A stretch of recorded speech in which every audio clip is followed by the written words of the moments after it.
Yes, he does, which is just an amazing thing to consider, that God would design his church to grow through the work of his Spirit, but through the work of his Spirit working itself out in the members of that community. Welcome, everyone, to Breaking Bread, the podcast brought to you by Apostolic Christian Counseling and Family Services. Excellent to have you along. Arlan Miller is with me here today. Welcome, Arlan. Thanks, Matt. It's good to be back. Great to have you in the studio. And we're going to talk about the community that disciples. That's the title, the community that disciples. Not long ago, Isaac and Fred Witzik were on talking about spiritual disciplines and spiritual formation. This concept of discipleship is really key to that effort.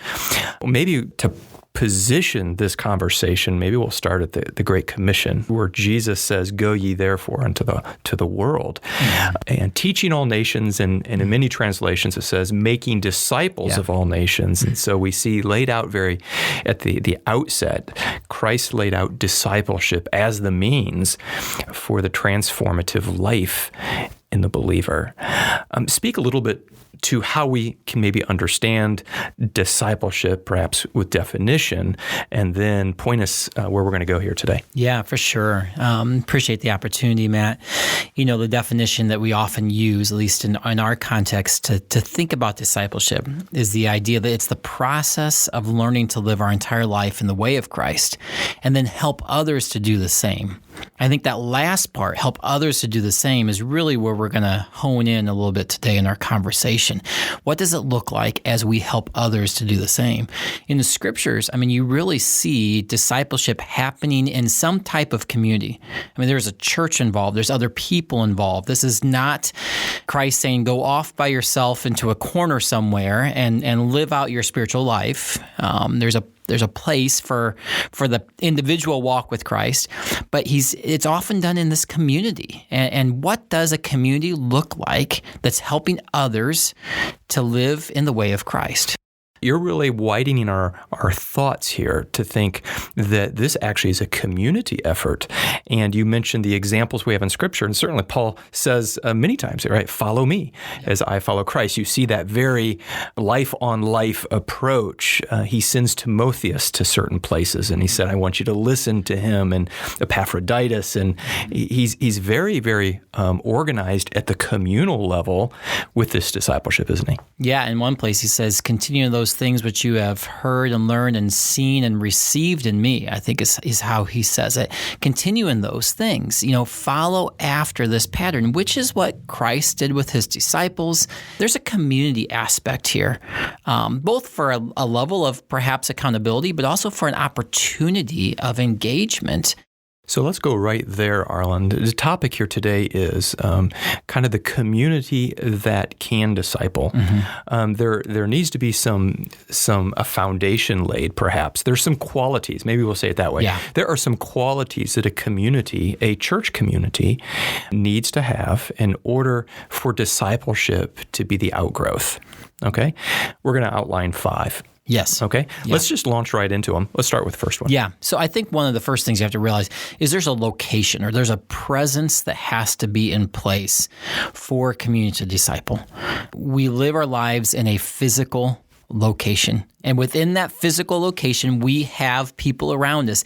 And I know, again, that line can get a little bit blurred today, you know, when you talk about Zoom calls and FaceTime and all this kind of thing. But there is a reality that those who are closest to our physical sphere know us the best, walk with us the best, see us on our good days and bad days. And there's a power in that when it comes to discipleship. Location, and I think there's a certain amount of like, whoa, we're really going basic here with these basic things, and we really, really are. And to your point, with Zoom calls and the other, we live in an increasing virtual world, don't we? Where real and unreal is blurred, but really in this first one, Arlan, we're saying that location and presence is like the basic atoms of discipleship. It happens in time and place with humans. What this calls us back to is this idea of saying, okay, are we physically present together? Are we going to walk together? Are we going to be in community together? It calls us to do things like just make time for that, make time for relationship, to show up together in the same place. Watch those distractions that want to distract us or take us into different places. All of those distractions that can just kind of keep us from being very present in the moment, right? Participate in the moment that we are in. And we're not saying necessarily that Zoom doesn't have a place, right? And some of these virtual, our technologies and that type of thing. But I think what we're saying here is discipleship really happens at the very fabric and basic elements of humanity. Yeah. And to operate there in person, in physicality. And I think that's a beautiful challenge. And so as we think of this concept of location, the community that disciples is a community that can say, here I am. Yeah. This is where I am. Here I am. This is the space that we occupy. Let's go together. right to the next one then. So we have location, presence is required. What's the next layer then? The second part would be a stability that comes with a level of commitment. A stability in the community. Mm-hmm. A stability in that community where we are committed to each other and we are consistent with each other. But it's this idea that it's through the thick and the thin a little bit. There's great freedom, I think, in that commitment. If we live in this world where we just always keep our options open, this is hemming us in a little bit in a good way to bring us to a level of commitment with each other. So what we're saying here, Arlan, is this community that is going to disciple is going to be a community that is committed to one another. We need to recognize that when commitment is at a crisis, discipleship might be at a crisis in the community. Absolutely, Matt. Good things do come out of commitment. There's a focus that happens when you commit to something. There's an investment that happens when you commit to something. There's a purpose that comes as we are committed to something. And I think the scriptures calls us to be committed about that which is core. It's significant to me that was Christ's instructions at the end. He says, this is what I want you to be committed to. Go and make disciples of other people. In a community that's near and dear to each other or that's committed to each other, that's the kind of seedbed where this can happen. My daughter and I stumbled upon a really special letter through a little bit of history research, which you'll find interesting being a history person yourself.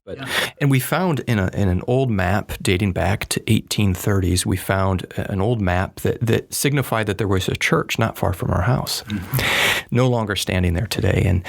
And the librarian there helped us find an early document that was drafted by those church members. Arlan, I'd like to read you this because it really speaks to this concept of a commitment that was happening in a location.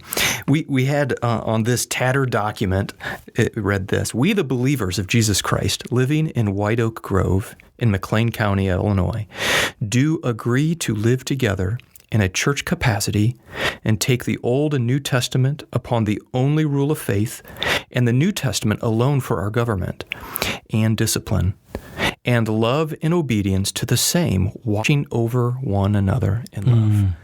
Watching over one another in love. This is August the 13th, 1836, Arlan, and then they had signatures as the community, the church community, signed to this declaration of commitment. Yeah. Isn't that powerful, Matt? And that commitment, that watching over one another, that's, like I said before, the seedbed that makes this discipleship possible. We're committed to each other and are going to help each other walk in that way of Christ. With location, we say, here I am. This community that's committed says, I am here. Yeah. Let's go to number 3. Number 3 would be vulnerability. We've walked through this idea before, but for you to have a discipleship or a community that disciples, there has to be a level of vulnerability and reception within that. You have to go underneath the surface. because we're talking about living our whole life in the way of Christ.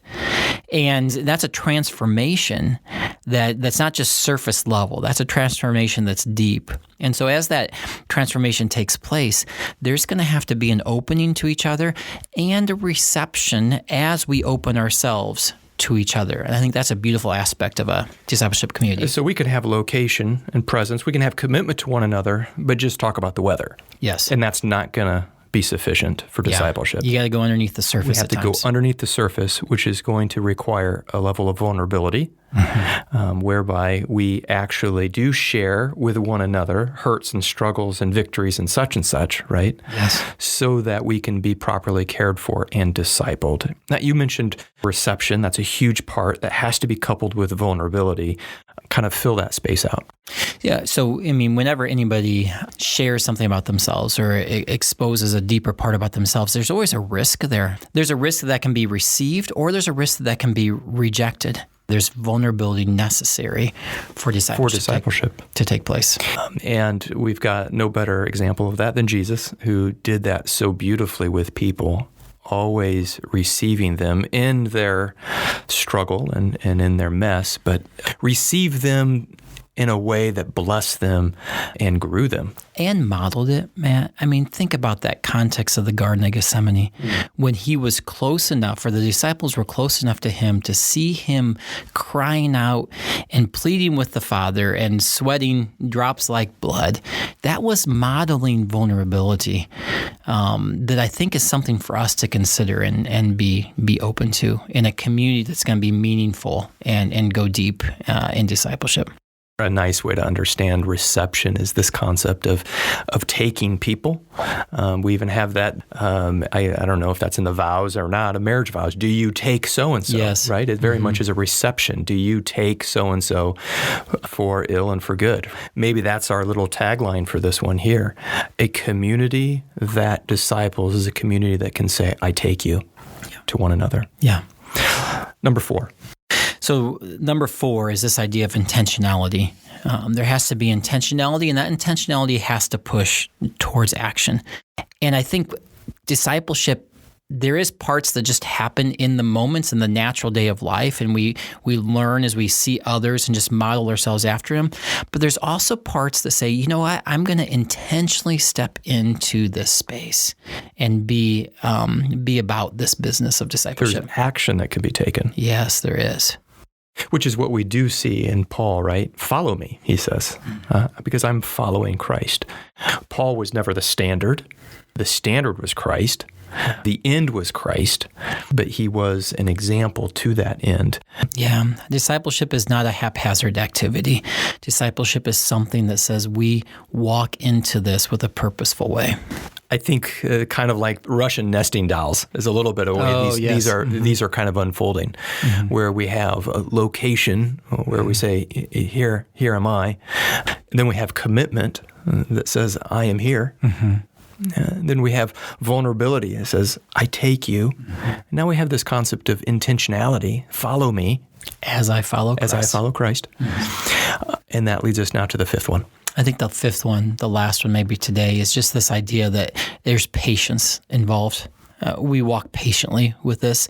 This is not something that happens quickly. This is something that takes time. This is a lifetime activity that we engage in and that we are engaged in with those around us. With our patience, I think what the believer has that allows us to be patient is that hope, right? Yes, it absolutely has to have a hope. We have to have a hope grounded in the idea that this is possible. We have to believe that this is a possibility, that as we strive by God's grace and the Spirit's work, we can become more and more like Christ. And we can take steps. Sometimes it's baby steps, but we can take steps in the right direction. We're going to linger with people. We're going to walk with them as slowly as it takes sometimes. But we're going to walk with them in the direction of Christ-likeness. So we have location that gives rise to stability, which gives rise to vulnerability, which gives rise to intentionality, which then gives rise to this patience with hope. You know, one thing, Arlan, as we kind of bring this to a close, it always amazes me how much Jesus entrusts to us. Take the scriptures, for example, written by man, inspired by God, but written by man. He entrusted the Word of God to human participation. And even in the growing of people and their transformation, he entrusts a lot to us participate, doesn't he? Yes, he does.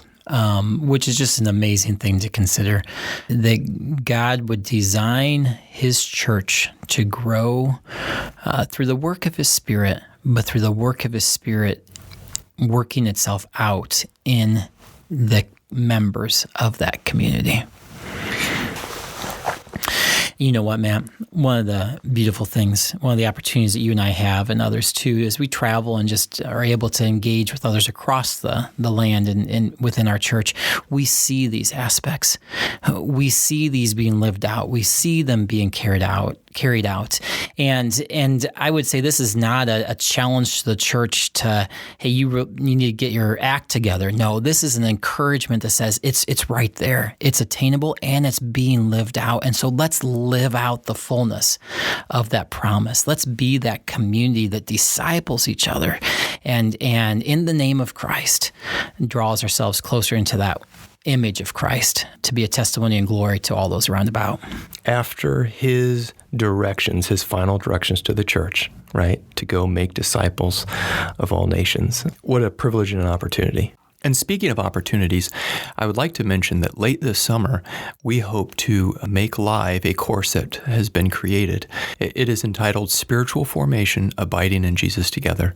And it is intended to be a tool that really matches what we've talked about here in this podcast, and that is putting into the hands to the local church a tool that can facilitate discipleship groups getting together and growing in Jesus together.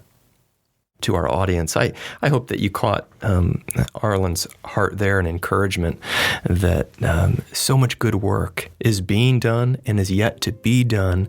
And the foundation there for the discipling community is very present and very alive. And what beautiful things God has in store for his church. Thanks for being on.